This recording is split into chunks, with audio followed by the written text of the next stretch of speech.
Hello friends, welcome to colour mic. அனைவருக்கும் வணக்கம். இது காலர் மைக் சேனலை பார்க்குற நீங்க சப்ஸ்கிரைப் பண்ணி சேனலை பாருங்க. இந்தியா முழுக்கமும் தமிழ்நாடு முழுக்கவும் எல்லா நாட்டிலையுமே ஒரு போராட்டம் நடக்குது. அதாவது நீட்னா பொதுவாக வந்து தமிழ்நாட்டில் மட்டும் எதிர்க்கிறாங்க, சில சவுத் ஜோன்ல மட்டும் தான் எதிர்க்கிறாங்கன்னு சொல்லிட்டு ஒரு பேர் இருந்துச்சு இல்ல. ஆமா, இன்னைக்கு அதுக்கு அப்படிலாம் கிடையாது. தவறு நடந்தா எங்க வேணா எதிர்ப்போம் அப்படின்றது. அதே மாதிரி தமிழ்நாட்டு மக்களை செருப்பு முக்கியமான ஒருத்தன் சாணி அடிச்ச மாதிரி. ஏன்னா தமிழ்நாடு தான் வீர விளைஞ்ச மண்ணு, எந்த பிரச்சனாலும் நம்ம தான் குரல் கொடுத்தாங்க. அதாவது சிம்பிளா பாருங்க, ஒரு ஜல்லிக்கட்டுக்கு போராடினாங்க, பெரிய லெவல் போராட்டம் போராடினாங்க. அந்த அளவுக்கு நீட்டுக்கான போராட்டம் பெருசா இல்லை. என்ன காரணம், ஜல்லிக்கட்டுன்றது ஒரு உரிமை பிரச்சனை, தமிழ்நாடு மாட பிரச்சனை சொல்லிட்டு காமன் பீப்புள்ஸா போட ஆரம்பிச்சிட்டாங்க. ஆனா இப்ப என்ன பண்றாங்க, ஸ்டூடெண்ட்ஸ் மட்டும் தான் நீட்டை வந்து அவங்களுக்கு தானே ஃபேஸ் பண்றாங்க, அதனால தெரியல அது. ஆனா நீட்டோட பிரச்சனை எவ்வளோன்றது இன்னைக்கு விஸ்வரூபம் வெடிக்கும் போது இவ்வளவு பெரிய விஷயமா தெரியுது. ஆனா இதை பயன்படுத்தாம நம்ம அரசாங்கம் செயல்படுத்துன்றதுல ஒரு குற்றச்சாட்டு கட்டப்பை. என்ன விஷயம்னா, டெல்லியில வந்து நீட்ல வந்து கொஸ்டின் பேப்பர் வெளில வந்துச்சு சொல்லிட்டு, ஆமா, கேரளா உட்பட 2 மாநிலங்கள்ல வந்து லீக் ஆயிடுச்சு. அதனால என்ன பண்ணாங்க, தேர்வு ரத்து செஞ்சுட்டாங்க. அது எழுத தேர்வு ரத்து செஞ்சுட்டாங்க. அப்புறம் வந்து மக்கள் மன உளைச்சல்ல திருப்பி பெரிய எக்ஸாம் வந்து ஜூன் மாசம் நடத்தினாங்க. ஆனா அந்த ஜூன் எக்ஸாம்ல நடத்தும் போது நிறைய ஸ்டூடெண்ட்ஸால வந்து பங்கேற்க முடியல. பங்கேற்ற ஸ்டூடெண்ட்ஸுக்கு மார்க்ஸ் கம்மியா வந்திருக்கு. ஏன்னா மன உளைச்சல் இருந்தாங்க. ஏற்கனவே பழைய நீட் பேப்பர்ஸ் தெரியல, ரொம்ப கஷ்டமான சிலபஸ் வச்சிருப்பாங்க, டஃபா இருக்கும். அதுக்கு ஏற்கனவே தயாராகி 2 வருஷம் 3 வருஷம் படி தயாராகி வராங்க. அந்த மழையில இருந்து எக்ஸாம் எழுதிட்டு திருப்பி அந்த எக்ஸாமே இல்லைன்னு சொல்லிட்டு இருக்கும்போது எப்படி இருக்கும், திரும்பவும் ரீ எக்ஸாம் வைக்கும் போது அந்த நார்மல் மனநிலைக்கு அவங்களால வர முடியல. அதனால என்னாச்சு, இந்த எக்ஸாம் வந்து சரியா ரிசல்ட் கொடுக்க முடியல சொல்லிட்டு மாணவர்கள் வந்து போராட்டம் நடத்தாங்க. நீட்ல இருந்து முறைகேடு நடந்துச்சு, அரசாங்கம் என்ன பண்ணுது, இந்த லீக் ஆகிற அளவுக்கு தான் அரசாங்கம் நடக்குதா, இதுக்காக வந்து மத்திய கல்வித்துறை அமைச்சர் வந்து பதவி விலகணும். அதே மாதிரி வந்து அரசாங்கம் வந்து முழுக்க பொறுப்பேற்றுக்கும் சொல்லிட்டு மாணவர்கள் தரப்புல போராட்டம் பண்ணிடுறாங்க. அந்த போராட்டம் யார் நடத்தினா, சிஜேபின்னு ஒரு கட்சி ஒன்று உருவானது தெரியுமா உங்களுக்கு? ஆமா, அது வந்து ஒரு பார்ட்டி, அது சும்மா ஒரு ஜனதா பார்ட்டி. அது எதுக்காக உருவாக்கப்படுறதுன்னு கேட்டீங்கன்னா, ஒரு சின்ன சமூக அக்கறைகளை வந்து பேசுற கட்சியா இருந்துச்சு. இன்னைக்கு வந்து பெரிய லெவல்ல இன்னைக்கு மாணவர்கள் போராட்டம் நம்ம கூட நினைச்சு நடா சும்மா பேசுற ட்ரெண்டிங்ல ஒன்று போவோம், அப்படியே போயிடும். பார்த்தா பயங்கரமா மக்கள் 1-2 இருக்காங்கன்னா போராடுறாங்க, பார்த்தா பயங்கரமா இருக்குது. அது மாணவர்கள், அது ஜென்சி கிட்ஸ் வந்து எப்படி இருப்பாங்கன்றது ஒரு உதாரணம் இல்லை. ஏன்னா எந்த ஒரு போராட்டமும் ஒரு அநீதி நடந்தாலும் தமிழ்நாட்டுல ஒரு குரல் ஒலிக்கும். இந்த வாட்டி டெல்லியில அங்க சுத்தி இருக்க மக்களுக்கு ஒலிக்கிறாங்க. ஆனா தமிழ்நாடு அதால பாதாளத்துல கிடக்குது, கம்முனே கிடக்குது. இன்னைய காலகட்டத்தை பொறுத்த வரைக்கும் ஓட்டு வாங்கினவங்க சந்தோஷமா இருப்பாங்க. இன்னைக்கு ஈவன் யாரும் ஓட்டு போட்டவங்க, ஓட்டு வாங்கினவங்க கார்ல போயிட்டு இருப்பான், ஓட்டு போட்டவன் தெருவில் நின்று இருப்பான். இதான் கதை. அந்த மாதிரி விவசாய போராட்டம் நடந்துச்சு. அதுக்கு என்ன தீர்வு கொண்டு வந்தாங்க நமக்கு யாருமே தெரியாது. போராட்டம் நடத்தவும் 10 நாள் ஒரு பரவாயில்ல பேசுவோம், இல்ல விவசாயம் மறந்துடுவோம். இப்ப அதே மாதிரி நீட்டுக்கு ஒரு போராட்டம் நடக்குது. அப்ப இந்த நாட்டுல போராடுறதுக்கான தீர்வு கிடைக்குதான்னு கேட்டா சரியான முறையில கிடைக்கிறது இல்லை அப்படின்றதான். இப்ப அதே மாதிரி என்னன்னா, டிஎம்கே என்ன சொன்னதுன்னா, 2021 நாங்கள் வந்தால் நீட்டை ஒழிப்போம், அதற்கான சூத்திரம், அதுக்கான மந்திரம், அதுக்கான எழுதுகோள் எங்கள்கிட்ட இருக்குது, முதல் கையெழுத்து எழுதி நாங்க நீட்டை ஒழிச்சிருவோம்னு சொல்லி டிஎம்கே சொன்னாங்க. 5 வருஷம் ஆட்சி நடந்தது. என்ன சொல்றாங்க இடையில, என்ன சொல்றாங்கன்னா, இடையில வந்து எங்க ஆட்சி வரல, எப்படி அவங்க கூட்டணியில இருந்த காங்கிரஸ் வரல, அதனால எங்களால நீட்டை ஒழிக்க முடியல சொல்லிட்டு விட்டாங்க. அப்ப வாக்குறுதி கொடுக்க கூடாதுல்ல, அது வேற விஷயம் நினைச்சு வரீங்க. அதனால என்ன பண்ணிட்டாங்க மக்கள், நீட்டை நீ ஒழிக்கலையா, சரியான ஆட்சி பிடிக்கலையா சொல்லிட்டு ஆட்சியே மாத்திட்டாங்க. அதாவது நீட்டை ஒழிக்க சொன்னா ஆளே ஒழிச்சிட்டாங்கன்ற மாதிரி ஆளே மாத்தி ஜனநாயகன் படத்தின் தலைவராக, தமிழ்நாட்டின் முதல்வராக திரு ஜோசப் விஜய் இன்னைக்கு மக்கள் தேர்ந்தெடுத்தாங்க. இன்னைக்கு அவரு என்ன பேசியிருக்காருன்னு பார்த்தா, மாநாட்டுல பேசியிருக்காரு. எப்படி என் தங்கச்சி, நான் அதை தப்பு சொல்ல, அவர் பேச சொல்றேன், என் தங்கச்சி இறந்தப்ப எனக்கு எந்த வலி எப்படி இருந்தோ அதே மாதிரி நீட்டுக்காக அனிதா பெண் வந்து இறந்தது என் தங்கச்சி வலி இறந்ததுக்கு சமமா இருந்தது, அந்த அளவுக்கு வலி கொடுத்துது அந்த நீட்டால. அப்ப நீங்க என்ன பண்ணிருக்கணும், தளபதி ஆட்சிக்கு வந்தோடனே முதல் கையெழுத்து தமிழ்நாட்டுல நீட்டை நாங்க ஒழிக்கிறோம் அப்படின்னு இறங்கி இருக்கணும். ஒரே விஷயம் சொல்றேன், நீட்டை அவ்வளவு சீக்கிரம் நம்ம இதுல வந்து கொண்டு போய் ஒழிக்க முடியாது. அப்படின்னா வாக்குறுதி ரொம்ப தெளிவா சொல்லுவோம், எங்க ஆட்சியில நீட்டை ஒழிக்க முழு செயல்பட பண்ணுவோம். ஒரு நிமிஷம் நீங்க சொல்றலாம் ரைட்டு. எங்கேயுமே எந்த இடத்துலயுமே திரு விஜய் அவர்கள் தமிழ்நாட்டுல நீட்டை ஒழிப்போம், நீட்டை அறவே தவிர்ப்போம் சொல்லல. அவங்க என்னமா சொல்லியிருக்காங்க, அவங்களோட மேனிஃபெஸ்டோ எடுத்து பாத்தீங்கன்னா, தமிழ்நாட்டுல வந்து நாங்க ஆட்சிக்கு வந்தால், எப்படி டிவிக்கு ஆட்சிக்கு வந்தால் நீட்டை ஒழிப்பதற்கு அழுத்தம் கொடுப்போம் ஒன்றிய அரசுக்கு. இதைத்தான் அவங்க சொல்றாங்க. என்ன சொல்றாங்க, அழுத்தம் கொடுப்போம். அவங்க ஒழிக்கவும் மாட்டாங்க, ஸ்டாண்ட் எடுக்க மாட்டாங்க. ஒன்று நீட்டு வேணும்னு ஸ்டாண்ட் எடுக்க மாட்டாங்க, எங்களுக்கு நீட்டு வந்து இல்லை நீட்டு இருக்கணும்னு ஸ்டாண்ட் எடுக்க மாட்டாங்க. அதை ஒழிக்கிறதுக்காக அழுத்தம் கொடுப்போம் ஒன்றிய அரசுக்கு நாங்க. அதான் இந்த ஆட்சி பண்ணோம் அப்படின்னு சொல்றாங்க. அப்படியேப்பட்ட ஆளுகிட்ட நீ எதிர்பார்க்கிறது தப்பு தானே.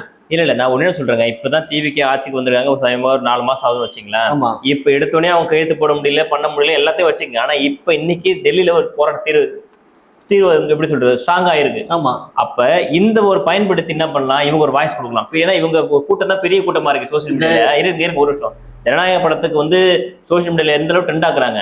இப்ப இதே விஷயங்களை நீங்க நேரில் இருந்து போராட வேணாம், சோசியல் மீடியா மூலயமா உங்களுக்கு எதிர்ப்பு தெரிவிக்கலாம்.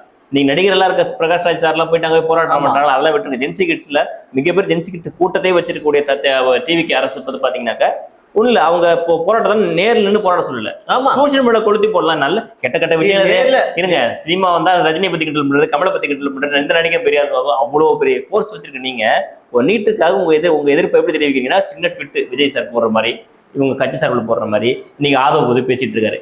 பேசுறதுக்கு ஏங்க பேசதான் 10 பேர் இருக்காருங்களேங்க, 10 பேர் சேனல் ஆரம்பிச்சு நம்மளால சொல்றோம். ஒரு 2 நாளைக்கு முன்னாடி என்ன ஆச்சுன்னா, திருக்குறள் பாடகர் திரு அறிவு வந்து என்ன பண்றாரு, தலைமைச் செயலகத்து உள்ள வந்து பாட்டு போயிட்டாப்ல. என்ன பாட்டு போயிருக்காருன்னா, நீட்ட ஒழிப்புன்னு சொல்லி பாட்டு போயிட்டாரு. அவர் என்ன பாட்டு பாடுறோம்னா, கொள்கை பருப்பு பாட்டை பாடிட்டு உள்ள போயிருந்தா அவனை உள்ள விட்டுருப்பாங்க. சரி, அவரு என்ன பாடிட்டாருன்னா, நீட்ட ஒழிப்புன்னு சொல்லிட்டு கோஷம் மட்டும் உள்ள போனா தூக்கிட்டாங்க திருக்குறளை. இப்பதாங்க எனக்கு தெரியுது விஷயம். சொல்லிட்டு இருந்தாங்க இவர் BJP B team, BJP B team ஏதோ ஏ டீம் போல இருக்கு. டவுட் வர ஆயிட்டு இருக்கு பாருலாம். பிஜேபி எதிராக அவர் எதுவும் பேசவே செயல்பட பண்ணவும் பிரதமர் போய் மீட் பண்ணாரு அன்னைக்கு. வந்து நேர்ல ஸ்ரீலா கட்டமா எதிர்த்து பேச முடியாதுதான், ஏன்னா பிரதமர் தான் ஆயிருந்தாலும். இப்ப என்னன்னா, இப்ப பிரதமரா விஜயான்னு சொல்லிட்டு நான் பேசல, ஒரு தவறு நடக்கும் போது எந்த பக்கம் தவறுதாலும் முதல்ல தட்டி கேட்கிற வேண்டிய கடமை நம்மள்ட்ட இருக்கு இல்லையா? அதெல்லாம் இருக்கட்டுங்க, அது மேல நடக்கிற பிரச்சனை நம்மளுக்கு ஒன்றும் தெரியாதுப்பா அப்படின்னு கீழே இருந்தாலும் கீழே நடக்குது ஒரு பிரச்சனை. நேற்று நைட் என்ன பண்ற, கம்யூனிஸ்ட் கட்சி வந்து ஒரு டீம் ஃபார்ம் பண்ணி இந்த நீட்டு விளக்குறதுக்காக அங்க போராட்டம் இருக்கிறதுக்காக இங்கேயும் ஒரு போராட்டம் பண்றாங்க. அந்த போராட்டத்தை தமிழ்நாடு போலீஸ் தமிழ்நாட்டு மக்களை அடிச்சு வேலையில இருக்குது.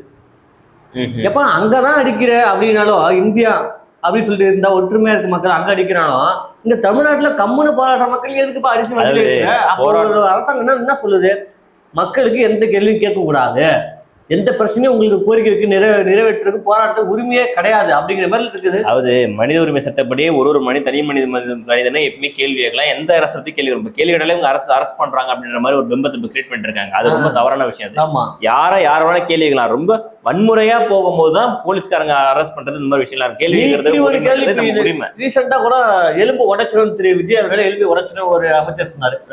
அமைச்சர் கைது பண்ணாங்க, தப்பு இல்ல, கைது பண்ணிட்டு போங்க, யாரு உங்களை கேட்டா. அதாவது விமர்சனம் பண்ணுங்க அப்படிதாங்க. ஏங்க டிவிக்கு சார்பில் சொல்றாங்க, என்ன சொல்றாங்க, திரு சிம்பிளா நம்ம ஸ்டாலின் பிடிக்கல, அதான் முன்னாள் முதலமைச்சர் எதிர்கட்சி தலைவர் அவ்வளோ அந்த டிவிகே சார்பில் பேசுறாரு. யாரு அவங்க கட்சிக்காரங்க பேசுறாங்க, அமாவாசையா அவர் கார்த்திகையோ அது நம்ம தேவையில்லை. அவர் என்ன பேசுறாருன்னா கேட்டீங்கன்னா, இது வன்முறையா பேசுறாரு. ஸ்டாலின் மண்டையில வந்து என்னது, உதயநிதி சார் மண்டையை வந்து வீசி எறியப்படும், இளநி மாதிரி வெட்டி ஒரு வன்முறை தோன்ற மாதிரி பேசுறாங்க. அப்ப அதெல்லாம் பத்தி பேசும்போது அதுவும் தவறு தானே. அதனால ஒரு யாரும் ரவுட்டுன்னு காட்டுறோம் அப்படின்னு அம்மாவாசை சொல்லுது, காட்டிக்கிட்டு தான் இல்லை. இப்படிலாம் வன்முறையா பேசும்போது அவங்கள கைது பண்ண முடியல. கைது பண்றது ஏன்னா கருத்து சுதந்திரம் தான். உங்களை சட்டையை பிடிச்சி உங்களுக்கு கேட்கல, எலும்பு முறிக்கணும், எலும்பு முறிக்கல, எலும்பு முறிச்சா கைது பண்றது வேறுங்க. ஒரு கேள்வி தான் கேட்டு, அப்ப கேள்வி கேட்கறதுக்கு ரைட்ஸ் இல்லாத அளவுக்கு கொடுத்துட்டு இருக்காங்க. என்னன்னா என்ன அந்த அரசாங்கத்துக்குன்னா, எலும்பு உடைச்சிடும் சொன்னதுக்கே பயம் வந்துச்சு, அரெஸ்ட் பண்ணிட்டாங்கன்னா அப்ப உடைச்சா என்ன பண்ணுவாங்க? அது நம்ம சொல்லல, அது தப்புதான். எப்படி பேசினாலும் தப்பு தான். இப்போ உங்க பேசுறத வச்சு நீ பயந்து உடைக்கிறன்னா, அதுக்கு உடனே ஆக்ஷன் எடுக்கிறேன்னா, ஐயோ மக்கள் கஷ்டப்பட்டு இருக்காங்கயா. ஒரு பொண்ணு நம்ம தமிழ்நாட்டுல 2 பொண்ணு எத்தனை பேர் நீட்டுக்காக இறந்துருக்காங்க, அதெல்லாம் கேட்கறதுக்கு உங்களுக்கு துப்பு இல்ல. யாரே ஒருத்தவங்க தெருமனையில ஒரு அமைச்சர் பேசிட்டாங்க சொல்லி அரெஸ்ட் பண்றீங்க, அது பண்ணிட்டு போங்க, அது உங்களோட தனிப்பட்ட காழ்ப்புணர்ச்சி. அது இல்லைங்க. இப்ப கூட பாருங்க, டாபிக் மாறல, நம்ம ஆதங்கத்தை பேசுறோம். இன்னைக்கு கூட பாருங்க, தமிழ்நாட்டுல தமிழ்நாட்டிலயோ இந்தியாவிலயும் நீட்டு வேணாம்னு சொல்லி நீட்டுக்கான ஒழுங்குமுறை ஒழுங்கு பண்ணுறாங்க. ஒண்ணு காலேஜஸ் அதிகப்படுத்துறோம். இப்ப இவங்க என்ன பிரச்சனை இருக்குங்களா, அப்ப ஒரு மனுஷனுக்கு எல்லா மனுஷன் தன் விரும்பின கல்வியை படிச்சாதான் நாடு உண்மையா சுதந்திரம் அடைஞ்ச அர்த்தம். ஒரு டாக்டர் சில பேர் ஆக முடியல, நீங்க தேர்வு எழுதி பாஸ் ஆனா டாக்டர் ஓகே, அவங்க 10 வருஷம் படிச்ச படிப்புலாம் வேஸ்ட், 12th படிக்க வைக்காதீங்க. இனிமே டேரக்டா ஒரு நீட் மட்டும் எக்ஸாம் எழுதி வச்சிடலாம்ல. என்ன சொல்றீங்க? 12 வருஷம் படிச்சு தவறா அவன் டாக்டர் விருப்பப்படுறான், நான் விரும்பினா சப்ஜெக்ட் படிக்க முடியல, அப்ப அதுக்கு தானே தேர்வு வந்து சொல்றான். ஓகே, அந்த தேர்வு எப்படி இருக்கணும், ஜஸ்ட் அவங்களோட பேசிக் நாலேஜை கேதர் பண்ற மாதிரி இருக்கணும். இவங்கள்ட்ட காலேஜஸ் இல்லைன்றதுக்காகவே அந்த பயிற்சி முறை எப்படின்னா கடுமையாக்குறாங்க. ஏன்னா காலேஜஸ் கம்மி, படிக்கிற மக்கள் அதிகமா இருக்காங்க, எல்லாரும் டாக்டர் ஆயிட்டா என்ன பண்றது ஒரு எண்ணம் இருக்குல்ல, அந்த மாதிரி இருக்கு ஆயிட்டாங்க. அப்ப காலேஜ் இல்லாதால இவங்க தேர்வை வந்து ரொம்ப ஸ்ட்ராங்கா வைக்கிறாங்க. அதாவது வேலைக்கு போற மாதிரி இருக்கு. இப்ப இவங்க படிக்கிற மாதிரி இல்ல, வேலைக்கு போகும்போது ஒரு எக்ஸாம்ஸ்க்கு நிறைய பேர் வேலைக்கு போக முடியாதுன்றதுக்காக வினாத்தாள வந்து ஸ்ட்ராங்கா இது பண்றாங்க பாருங்க, ரொம்ப டஃபா. அந்த மாதிரி இப்ப இந்த வினாத்தாள் டஃபா கிரியேட் பண்ணி 20 லட்சம் பேர் எழுதுறவங்கள ஃபில்டர் பண்ணி 15 லட்சமா 13 லட்சமா மாத்திடுறாங்க. அப்ப அவ்வளவு லட்சம் பேர் படிப்பறிவு இல்லாதவங்களா? நல்லா படிச்சு டாக்டர் ஆகும் நினைச்சது நல்லா படிச்சு வராங்க. உங்கள்கிட்ட அது அரசு, எந்த அரசாங்கம் இருக்கட்டும், அந்த அரசாங்கத்தால ஒரு காலேஜ் நிறைய கட்டி அந்த எல்லா பசங்களும் படிப்பு கொடுக்க முடியலன்றத சொல்ல முடியாததுக்காக இன்னைக்கு என்ன பண்றீங்க, தேர்வு முறைகளை உருவாக்கி இந்த மாதிரி பண்றீங்க. தேர்வை தப்புன்னு சொல்லல, அந்த தேர்வுக்கான விதிமுறைகள்லாம் தவறுன்னு சொல்லிட்டு இருக்கோம் நாங்க. இதே மாதிரி எங்களோட ஸ்டாண்ட் என்னன்னா, தமிழ்நாடு நடக்கிற இந்த போராட்டத்துக்கு, டெல்லி நடக்கிற போராட்டம் எங்களோட ஆதரவு. ஏன்னா அந்த பிஜேபியில் அதிகாரத்தில் ஒரு அதிகாரியை வந்து நீக்க சொல்றாங்க. நீக்கிட்டு புது அதிகாரி போடுங்க. போட்டு என்ன பண்றீங்கன்னா, நீட்டை வந்து எங்களால் ஒழிக்க முடியாது, நீட்டுக்கான சில தளர்வுகளை எங்களால் கொடுக்க முடியும். ஏன்னா வந்து பெண் பிள்ளைகள் வந்து எக்ஸாம் போறப்ப தோடு வந்து அவுக்க சொல்றோம், பட்டன் அவுக்க சொல்றோம், உள்ளாடைகளை போய் செக் பண்ணி பார்க்க ரொம்ப மோசமான சூழ்நிலையில அவங்க அந்த தேர்வை அணுகுறாங்க. இப்போ ஓகேனா நீங்க புரியுது, விட்டச்சோட காப்பீச்சோட நினைக்கிறீங்க தான். ஆனா இப்படி நீங்க பசங்களுக்கு நெருக்கடி கொடுக்குற நீங்க மேல இருந்து எப்படி கொஸ்டின் பேப்பர் லீக் ஆகுது? அப்போ அதுக்கு யார் நெருக்கடி கொடுப்பா?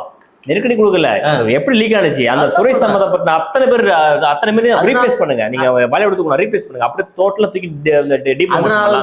அதனாலதான் இதை கேட்டுதான் ஒருத்தர் 14 நாள் ஒருத்தர் வந்து உண்ணாவிரத போராட்டம் இருக்காரு. ஆமா பாருங்க, அவர் ஒரு சமூக போராளி.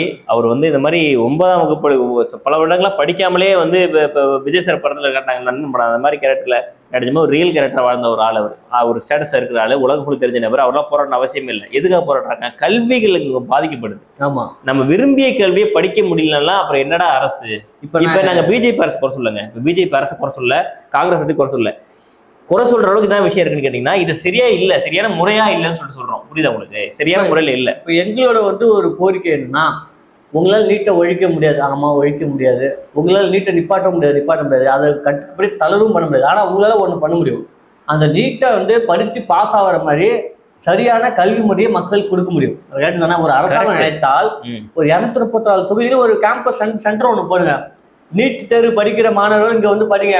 உலக தரத்துக்கு நான் வந்து எத்தனை விஷயங்கள்ல உங்களுக்கு நான் ஆன்சர் பண்ற மாதிரி நான் பயிற்சியாளர்கள் கொடுத்துட்றேன் அப்படின்னு சொல்லி இந்த கவர்மெண்ட் அறிவிக்கலாம். அதையும் இருங்க. இன்னொரு விஷயம் நினைக்கிறேன், 12th படிக்கும் போதே பசங்க திட்ட டாக்டரா தான் ஆக போறோம் சொல்லிட்டு. அப்ப இந்த 2 வருஷம்ன்றது அவ்வளவு சப்ஜெக்டா இருக்காம வெறும் டாக்டருக்கு அந்த நீட் சிலபஸ் மட்டுமே எடுக்கலாம். ஏன்னா மத்த சப்ஜெக்ட் எடுக்க அப்படி பண்ண முடியாது. நீ படிச்சு முடிச்சதுக்கு அப்புறம் உனக்கு என்ன நீ படிக்க போறங்கிறது அந்த பசங்க தான் முடிவு பண்ணும். இல்ல இப்ப நம்ம இந்த காலத்துல எப்படி நீட்டு தேர்வு ப்ரிப்பேர் பண்ணாதீங்களா? 8ஆம் வகுப்பு 10ஆம் வகுப்பு படிக்கும் போதே அவங்க நீட்டுக்கான தனியார் கல்வி நிறுவனங்கள் நடக்குது. இல்ல காசு கட்டி சில பேரண்ட்ஸ் என்ன பண்றாங்க தெரியுமா, நீங்க 10ஆவது வந்துட்டியா, நீ இப்ப நீட் கிளாஸ் சேர்ந்த, ஏன்னா 2 வருஷம் 3 வருஷம் அதை கிளியர் பண்ணாங்க. அந்த பசங்க எவ்வளவு லோட் எடுக்கிறாங்கன்னா, இதை வந்து தனியார் நிறுவனங்கள் பண்ணுது, ஆனா கவர்மெண்ட் பண்ணல. இல்லைங்க, தனியார் ஸ்கூல்லையுமே ஸ்கூல்ல தனியா பண்ணுறதோ இல்லையோ, பேரண்ட்ஸ்ல தனிப்பட்ட கேர் எப்படி எடுத்துக்கிறாங்கன்னா, ஒரு நீட்டு பாஸ் ஆகுது லேட் ஆகுது பார்த்தீங்களா, அந்த பசங்க டஃப் பண்ண எப்படி கேட்டீங்கன்னா, 10ஆவதுல இதையும் படி.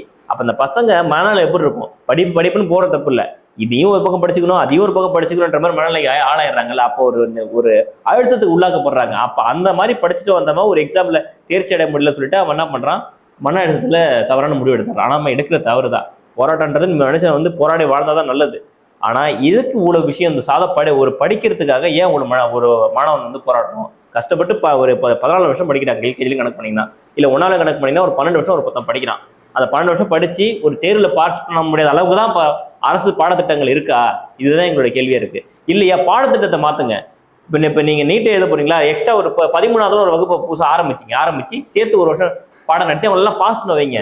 பாஸ் பண்ண வைக்கவே முடியாத அளவுக்கு நீங்க தேர்வுகளையும் நடத்திட்டு பசங்களை குறை சொல்றதும், இல்லை எங்கள்கிட்ட இடம்ன்றதுக்காக வந்து சிலபஸை டஃப் ஆக்குறதுன்றது அரசாங்கத்துல இயல முடியாததை நம்ம சொல்ல முடியும். தமிழ்நாடு அரசாங்கட்டும் யாராலும் இருக்கட்டும், இது வந்து முழுக்க வந்து அரசாங்கம் தான். இன்றைக்கு வந்து நீட்டுங்கிற ஒரு எக்ஸாம்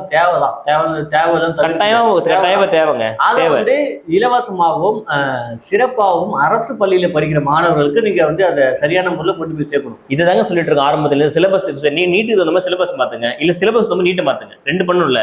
இப்ப தமிழ்நாடு அரசுல ஒரு சிலபஸ் இருக்காங்க, மேல விட்டுருங்க. கீழே இருக்கிற தமிழ்நாடு அரசு கல்வி அமைச்சரே உட்காந்துட்டு சமண படுக்கையில படுத்து விட்டா அணிலுக்கு வாழுலன்னு சொல்லிட்டு இருக்காங்க. இதுதான் ஒரு பிரச்சனை. உண்மையா ஒரு விஷயம் சொல்றேன். இப்ப நீங்க வந்து ஒரு டிகிரி படிச்சு வந்திருக்கீங்க, நல்லா ஃப்ளூயண்டா உனக்கு தமிழ் தெரியும், நல்லா எனக்கு ஃப்ளூயண்டா இங்கிலீஷ் தெரியும், இந்த மாதிரி சொல்ல முடியுமா? அமைச்சர் ராஜ்மோகன் வாயில இருந்து ஒரு பொய்யா சொல்லிட்டு இருக்காரு. அவர் சுந்தர் பிச்சை வந்து தமிழ்நாட்டுல வந்து தமிழ் வழியில கல்வி ஹாஸ்பிட்டல்ல படிச்சாரு. ஒரு வாய் இருக்குன்னு ஏதாவது ஒண்ணு பேசுறாங்க, வேற பொறுப்புல இருக்கீங்க, அமைச்சரா இருக்கு, ஏதாவது சொன்னாலும் கேஸ் போட்டு விட்டுருக்கீங்க. Social media அதிகமாயிடுச்சுங்க. நீங்க எந்த போய் சொன்னாலும் கண்டுபிடிச்சிருவாங்க. அதை தெரியாம இன்னமும் வந்து நீங்க என்ன பண்றீங்கன்னா 90s 70s பேசுற மாதிரி பேசிட்டு இருக்காங்க. அவங்க அந்த பிறந்த காலகட்டத்திலேயே என்ன இருக்காங்க அப்படின்னா வெளியே வரவே இல்லை. இந்த மாதிரி ஆட்கள் தான் அதிகமா இருக்காங்க. இதுதான் பெரிய பிரச்சனையே. இப்ப நாங்க என்ன மெயினா சொல்ல வரோம்னா, இந்த போராட்டம் நடக்குதுல்ல, இந்த போராட்டத்துக்கு இப்ப தாவேக அரசு சார்பில் என்ன முன்னெடுக்கிறாங்க, அந்த போராட்டத்துல இப்ப இந்த இதுக்கான நீட்டு நெக்ஸ்ட் எக்ஸாம் வரப்போகுது. நெக்ஸ்ட் டைம் வரதுக்குள்ள இவங்க தடுப்பாங்களா, அதுக்கான கோச்சிங் பண்ணுவாங்களா, அதுக்கான சொல்லணும்ல. அவங்க டைம் இன்னமும் இருக்கு. நாங்க ஒன்னே சொல்றோம், நீட்டை கண்டிப்பா எடுக்க முடியாதுங்க. அந்த வந்து நீங்க ஒத்துக்கோங்க. ஏன்னா எடுப்ப சொல்லிட்டு இன்னமும் சொல்லிட்டு இருக்காங்க நீட் எடுக்க முடியாதுதான். அதுக்கான சிலபஸையோ இல்லை தளர்வுகளை கண்டிப்பா கொண்டு வாங்க.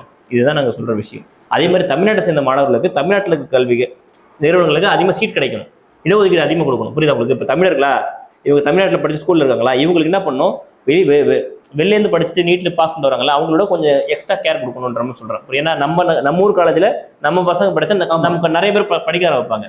இதே கல்வின்றது காமன் தாங்க, இந்தியாவில் படிக்கிறது. ஆனால் நம்ம மக்களோட எஜுகேஷன் லெவல் கம்மியா இருக்கு, பாதிக்கப்படுறாங்கிறதுக்காக சில இடஒதுக்கீடு கண்டிப்பாக கொடுத்தாங்க. தொடர்ந்து வீடியோ பார்க்குறீங்க, இதோட பிரச்சனை சீரியஸ் என்னன்னு பாருங்க. தொடர்ந்து இந்த போராடுற மக்களாக நாங்கள் சப்போர்ட் பண்ணுறோம். சேனலில் பார்க்குறீங்க, எந்த கருத்து இருந்தாலும் திரு சிஎம் விஜய் சார் இதை பற்றி என்ன பேச போகிறாரு, என்ன பேசியிருக்காருன்னு ஒன்றுமே உங்களுக்கும் தெரியாது, எனக்கும் தெரியாது. மக்கள் வந்து ஓட்டு போட்டு அதிகாரத்தில் உட்கார வச்சுருக்காங்க. சரியான முடிவை திரு விஜய் எடுப்பார்னு நினைக்கிறோம். நன்றி, வணக்கம். வணக்கம்.